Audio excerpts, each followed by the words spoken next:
Hi guys, my name is Joby and I'm doing 75 Hard. The thing is, for my 75 Hard, I'm going to be reading the Bible for 30 minutes every single day for 75 days.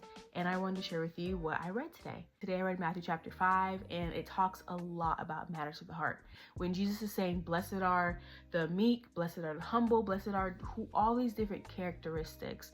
These are all heart posture characteristics. In verse 22, it talks about how if you have anger in your heart towards your brother or sister, how you'll be subject to judgment. Verse 28 talks about how if you look at a woman lustfully, you've already committed adultery. So a lot of this chapter is all about matters of the heart. Jesus uses a lot of these examples in order to draw attention to what's going on internally. A lot of times we can look a certain way, we can look holy, we can look saved, but in reality we're not. And back in Jesus's day, this was incredibly common. In fact, in verse 20, Jesus says that your righteousness has to surpass the righteousness of the scribes and the Pharisees so that you can see the kingdom of God. What does that mean? Your righteousness has to be genuine. Your righteousness has to go beyond the physical, and it has to actually show up in the intimate parts of your life. It has to show up in your heart posture towards the Lord. When I read this, it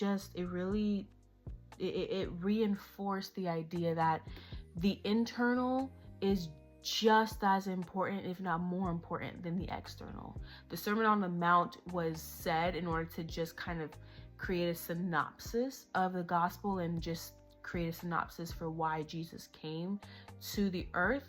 And he takes a very long time focusing on essentially matters of the heart. Because if your outside looks holy, but your inside is not holy, then you are not actually holy. If your outside looks righteous, but your inside is not righteous, then you are not actually righteous. And so I just want to encourage you, encourage me, encourage us to consistently bring ourselves to the throne of grace, bring ourselves to Jesus, constantly asking him and praying for him to clean our hearts, for us to show whatever people see in terms of righteousness and holy on the outside, for that to reflect what's on the inside.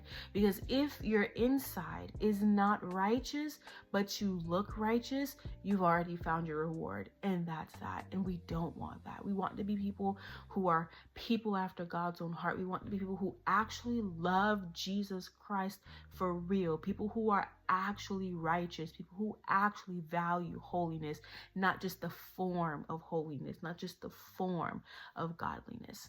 And I hope that encourages you. It encouraged me today when I read it in the Bible. Seek after God's kingdom. And when you do that, your internal will begin to change and your external will be an overflowing representation of what's already going on the inside. Thank you so much for watching. This is Joby signing out.